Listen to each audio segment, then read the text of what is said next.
Okie dokie then folks, so you saw the clean up yesterday with our little play around. So today, as promised, Crux custom drop ripple sluices, ripples all the way through, no dream mat. We're going to run the same material as we did yesterday, 50 shovels, backing up with the Mini 6 with the dream mat, just see if there is any loss. And we did make a slight adaptation overnight, without butchering anything, the spare grizzly. We made a gate. Yes, it is a prototype, first attempt, but it's going to hold the material back a little bit. So we might just show you that, holding the material back. Otherwise, we're not going to make you sit through our shoveling. We'll run the 50, then we'll do the clean up, and we'll look at the results. And then we're going to give you the evaluation.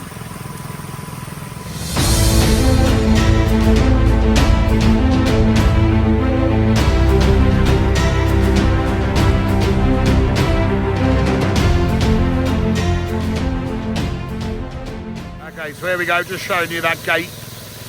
Chucking the material in. Don't be shy, Matt, we've got a gate now. There we go, holding it back. Material cleaning into the Mini 6.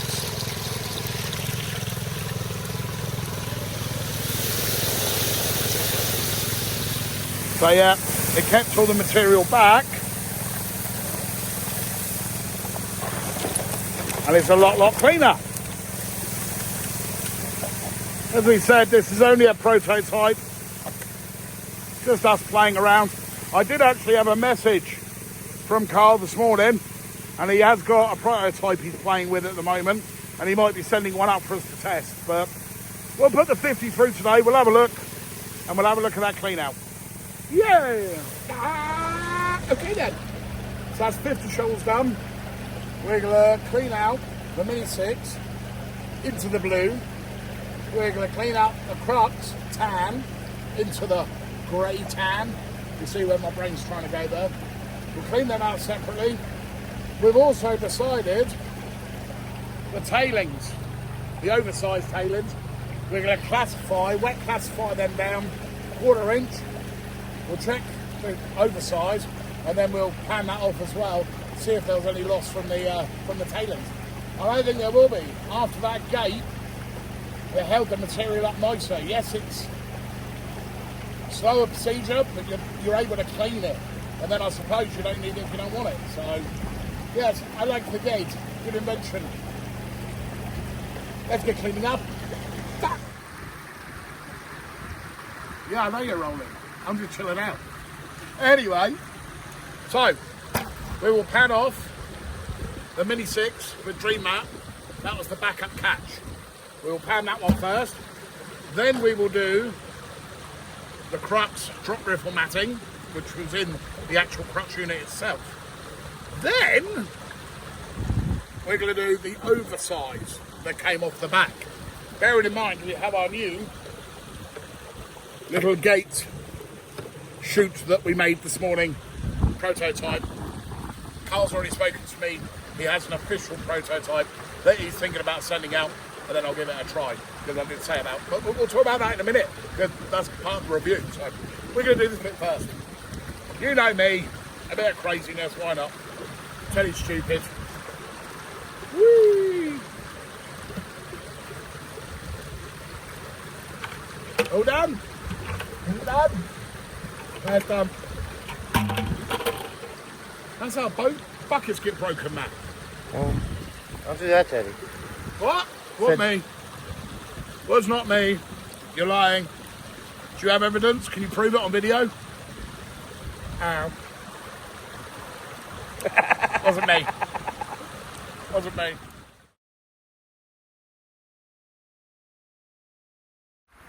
Mini 6, extension, safety, catch. Let's see what we lost. Not much material. Dream mat, combi mat. Does well at stripping down.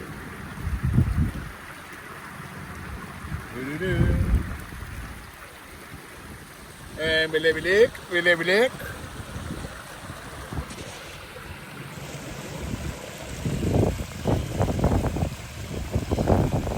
Okay, I don't know if you're going to see it, but there is one tiny little micro speck just there, and that was it. So we will take that, because we do. Whoop. Gone. Okay, one tiny micro speck. Oh my God, you're losing gold! Not any piece of equipment is 100% foolproof. So, depending what's in this next bucket, that could be an acceptable loss.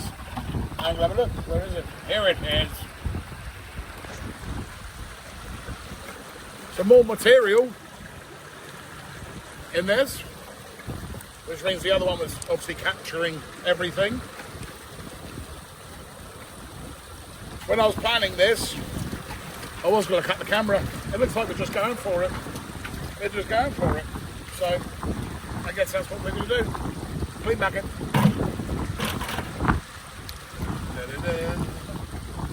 A lot more material compared to the Dream map, but that's not saying much.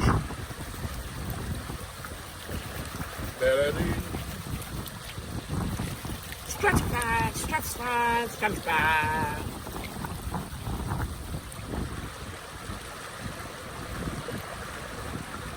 Oh, I'll tell you what I do see. Leverite. Leverite here. Honestly, I'm funny. I haven't decided yet if Matt laughs because I'm funny, or he laughs because he feels he has to. I'm not sure, I'm still working on that. I don't have a forced laugh, so don't worry about it. You don't have a forced laugh, okay. If somebody does want to laugh, find Matt, ask him what happened to the ptarmigan. I say nothing. No, I say nothing. Don't ask me, I'm not telling you the story. You got to find Matt in person and ask him. There's no photos, didn't happen. No photos, didn't happen. I'm like a thrown bucket.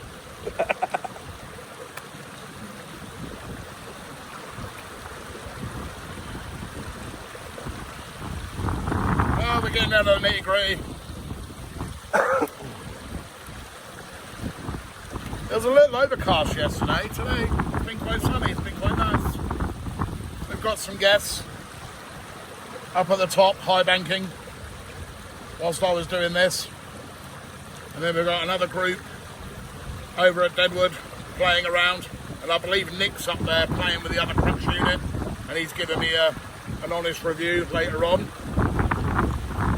So this is what the Crux drop riffles.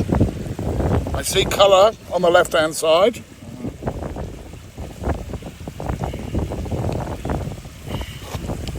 Now bearing in mind this was only 50 shovels. Yesterday during that bulk test we did 100. Yep. So this is 50. And I have the other stuff separate at home or back at camp. I actually think that is quite similar cleanup. Yeah. I think that's very similar to what we got yesterday with 100. So the ground could be getting better. That's nothing on the Crux. That's the ground that we're working, the gold take there. We didn't seed it with any pre-amounts or anything like that. This is just raw dirt out of the clay. It's not a scientific test, it's the first experience in how we like it. We forgot your gold BBs. Oh, and I forgot the gold BBs today. I'll forget the edge if it wasn't stuck on. So yeah, that is what. That's what she caught. I will clean it up a little bit more and give you a still. And then, just for a laugh, I'll put a picture of yesterday's gold dried up in here as well, side by side.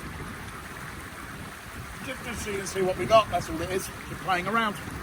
So, I'll stuff this lot up,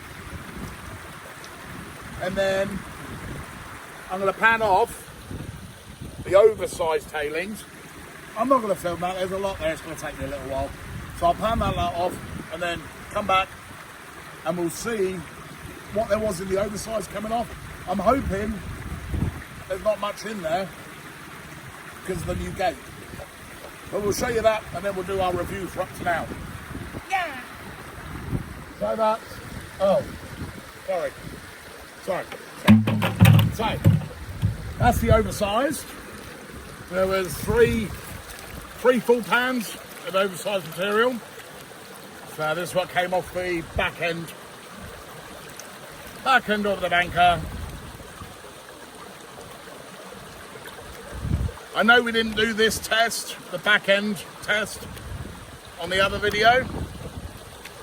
So it's saying I might just do again without the grizzly, or the, not grizzly, what am I trying to say?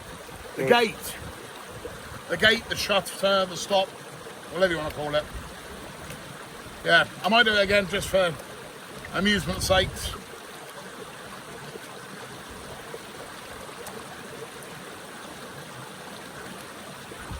La la la.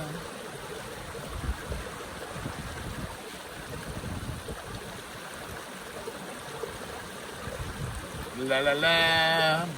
You don't know what to talk about when you're doing this with the camera there.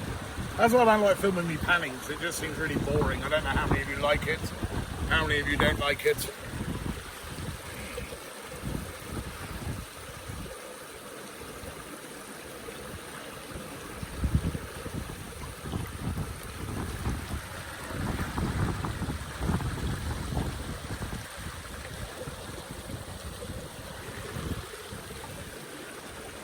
Okay, so one piece. There's one piece just there, which was from the oversize. I'll get him before I lose him. I've lost him, now I found him. I got that. I got him. So, that was from the oversize. Yeah. The oversize, which would have been here with our new little gate system in. Yes, we had material piling up, being held back like I wanted. We made this as a little thing this morning to try and hold back the material. Maybe I should have moved it a little bit forwards. Maybe should have moved it back. I'm not sure. It was a prototype I was playing. Carl said, he already messaged me this morning when I released the video, saying it is something he is thinking about. He has a prototype to put a gate on, and he's going to send one out for me to test with. So I'll see what he's done. This was purely just something I made. It had one spec in the oversize. I was surging the rocks out as they were cleaned, lifting it up, doing it in pulses. So yeah. Don't know what to say about that. First impressions. A problem that we saw that I don't think is necessarily related to the Crux, the spray bar, the spray nozzles. They did get a little clogged with fine grit. Easy remedy there. The foot valve on the 1-inch pump has got large classification, a large strainer on it. My plan tonight is to wrap mosquito net round it or a finer mesh and reduce that classification size. That way I don't think you're going to have that problem. Luckily, as I'm seeing here, we can undo the screws, take off the spray box and clean that out so it's not a jam, it's not a clog problem that's serious. Easy to rectify, but a good way to prevention better than cure is just going to be to put a tighter strainer on that foot valve. Apart from that, I've mentioned our gate to hold the material back a little bit. I really do like this destruction zone that it does cause within here, and it definitely funnels it all in. If you actually look in the hopper, it is chuted, so it funnels all that material into the centre of the crash zone underneath. I really like the destructive power of it, of them jet nozzles and the way they are positioned and the way it breaks up clay, soil, washing up roots, moss, even cleaning the rocks. I do like that. I'm wanting to say, with the material I'm running up here, because it all depends where you are obviously and what material you're running, I do like the idea of some form of gate on there just to hold that material back. The weight is absolutely brilliant. I love the weight and how small it compacts down. My plan was for it to be used in the remote claims that we have here up at Skookum Gold Camp. So that would be Deadwood, Jurassic Park, Portage Proper. Ideal, easy, in the bag, carry it with you, a little 1-inch pump. You can put it on an ATV, you don't need it side-by-side, unless you put it on the roof. You can put it on the ATV, you can take it absolutely anywhere, a little 1-inch pump. I really like that idea. But also, down here at the main claim area, we have a lot of guests who just do crevicing. They just work the bedrock. They haven't got mountains of material, or mobility issues, age, they work a lot slower. So they only want to do 1 or 2 buckets and then sit there and feed it in easier. This is perfect. They don't need a full-size banker. Is it going to replace the speed banker that I love by Dream Mat? No, because I'm asking it to do 2 completely different things. The speed banker, I am moving and processing a lot of material. This I'm not, but I'm going into more remote locations. I'm getting out there in the middle of nowhere. I feel bad one day and I don't want to lug around the speed banker. I'll pick this up, 1-inch pop, bang, I go, nice and easy. I'm doing smaller premium material, I'm not running bulk, bang, this makes sense. Is it going to replace my Adventures in Gold Prospecting, Mini 6? In ways, yes, I think it might. Because it's so light, it's so portable, it's so easy. Different machines have got different jobs. I'm liking what I'm seeing from the Crux, that's my honest answer. I did write in the description post on YouTube for the last video, not promotion, not paid, we've paid for these machines. The speed bankers we've paid for, the Dream Mat I paid for. It's not a promotion, a prompt to try and sell the product. I like to try and give you an honest review. There's my honest review. Carl has been really open with ideas about the gate system. Also, because we're using this up at the camp, if anything did break, send him a message, he's sending me replacements. He has offered that. But apart from that, there's nothing, no sponsorship deals or anything there. I'll just try and give you the honest Teddy review. It doesn't matter what Matt thinks, but I like to try and give you Matt's opinions as well. But that's it. That's all I have for you. I'm going to get out there. I'm going to take Matt, and we're going to try and find some more of that golden candy. Bye. Bye.